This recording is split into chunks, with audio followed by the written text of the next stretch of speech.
आज मनोज जरांगे आणि एकनाथ शिंदे साहेब यांची चर्चा चालू आहे।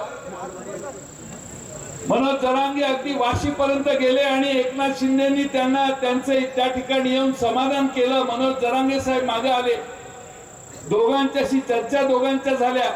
काय झालं तपशील आम्हाला माहित नाही, पण आम्ही आजही सांगतो सरकार आमचं नाहीये, आम्ही विरोधी पक्षात आहोत। पण मनोज जरांगेंनी सांगितलेल्या चर्चा एकनाथ शिंदेनी मान्य केल्या, तर त्याला पाठिंबा देण्याची भूमिका ही आम्ही सगळे राष्ट्रवादीवाले घेऊ। आमची काही त्याच्याबद्दल तक्रार नाही, निर्णय त्यांनी घ्यायचा आहे। आम्ही विरोधी पक्षात होतो, आमची विधानसभेचा शेवटचा दिवसही संपलेला आहे। आता विधानसभेचं अधिवेशन नाहीये, आता थेट निवडणूक होणार आहे।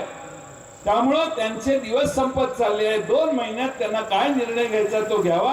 पवार साहेबांनी स्वतः जाऊन त्यांना सांगितलेलं आहे, मुख्यमंत्र्यांना, की तुम्ही निर्णय घेण्याची प्रक्रिया करा, तुम्ही जो काही निर्णय घ्याल त्यात आम्ही तुम्हाला पाठिंबा द्यायला आमची काही तक्रार नाही। आणि म्हणून आम्हाला प्रश्न विचारण्यापेक्षा सत्तेत बसणाऱ्या लोकांना प्रश्न विचारा की निर्णय कधी घेणार। आता निर्णयापर्यंत आली आहे केस।